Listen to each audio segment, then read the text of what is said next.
नमस्कार, मैं हूं आपके साथ अंजना शर्मा और आप देख रहे हैं वर्तमान युग। तो आइए शुरुआत करते हैं आज की खास खबर से। महाराष्ट्र की 48 लोकसभा सीटों पर इस बार दिखेगी दिलचस्प जंग। जानिए किसमें कितना दम। उत्तर प्रदेश के बाद महाराष्ट्र वो राज्य है जहां सबसे ज्यादा लोकसभा सीटें हैं। उत्तर प्रदेश में 80 तो महाराष्ट्र में 48 लोकसभा सीटें हैं। महाराष्ट्र में इस बार कांग्रेस और बीजेपी में कांटे की टक्कर देखने को मिल सकती है।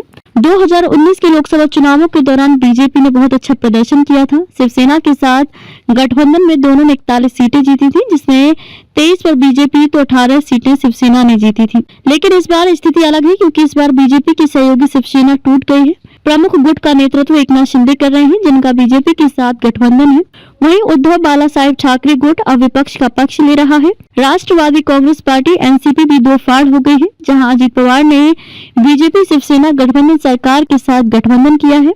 वहीं शरद पवार ने विपक्ष का पक्ष लिया है। अगर स्थिति पिछले लोकसभा चुनाव की तरह होती तो बीजेपी 41 सीटों की संख्या को दोहराने के लिए आश्वस्त हो सकती थी, लेकिन अब हालात बदल गए हैं। बीजेपी को सता रही ये चिंता।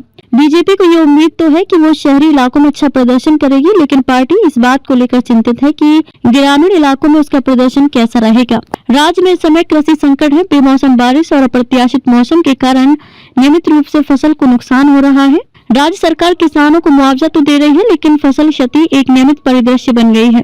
यह मुआवजा किसानों के लिए कभी भी पर्याप्त नहीं होगा। टमाटर और प्याज किसान पिछले एक साल में अलग अलग समय पर निर्यात पर प्रतिबंध लगाकर घरेलू कीमतों को नियंत्रण में रखने के केंद्र के हस्तक्षेप से नाराज हैं। निर्यात प्रतिबंध के कारण गिरती कीमतों को लेकर किसानों में गुस्सा इतना अधिक है कि प्रतिबंध हटाने के लिए राज्य के मंत्रियों को केंद्र के साथ हस्तक्षेप करने का प्रयास करना पड़ा। बिखरी हुई एनसीपी और शिवसेना एनसीपी के 53 विधायकों में से अजित पवार के पास करीब 30 विधायक हैं। 2019 के संसदीय चुनावों में एनसीपी ने बारामती में अपने गढ़ सहित 4 सीटें जीती थी। इस बार पार्टी में फूट के साथ एनसीपी की संख्या और कम होने की उम्मीद है। हालांकि अभी ये देखा जाना बाकी है कि पवार सीनियर का अगला कदम क्या है। अजित गुट का बीजेपी गठबंधन में शामिल होना भी ग्रामीण क्षेत्रों में उसकी मदद करने के लिए है। हालांकि शरद पवार बीजेपी के नेतृत्व वाले गठबंधन को नुकसान पहुंचाने के लिए कृषि संकट को उठाएंगे। 32 से 35 सीटों पर चुनाव लड़ सकती है बीजेपी। शिवसेना शिंदे के पास भले ही शिवसेना का नाम और पार्टी का चुनाव चिन्ह हो, लेकिन ना तो बीजेपी और न ही शिंदे खेमे को लगता है कि वे 2019 की 18 सीटों के प्रदर्शन को दोहरा पाएगी। ऐसा इसलिए क्योंकि जहां शिंदे खेमे ने अधिकांश विधायकों और सांसदों को आकर्षित किया है, वहीं एमएमआर को छोड़कर जमीनी स्तर पर कार्यकर्ता अभी भी काफी हद तक उद्धव ठाकरे के साथ हैं। बीजेपी अब इनमें से कई सीटों पर चुनाव लड़ने की योजना बना रही है, जो पहले उसकी सहयोगी शिवसेना द्वारा लड़ी गई थी। बीजेपी कुछ शिवसेना सांसदों को भी पार्टी टिकट पर चुनाव लड़ने के लिए ला सकती है। चर्चा है कि बीजेपी राज्य में अधिक सीटें जीतने की संभावना बढ़ाने के लिए 32 से 35 सीटों पर चुनाव लड़ने की कोशिश कर रही है। कांग्रेस को हो सकता है फायदा। कांग्रेस ने 2014 में 2 और 2019 में 1 सीट जीती थी, लेकिन 2019 के बाद से स्थिति बदल गई है।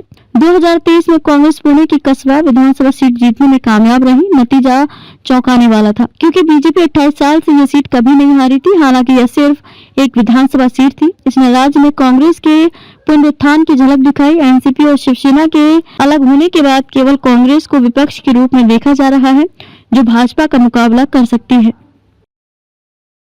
खबरों में अब तक के लिए बस इतना ही। फिर होगी आपसे मुलाकात कुछ ऐसी ही खास खबरों के साथ। तब तक के लिए नमस्कार और देखते रहिए वर्तमान युग।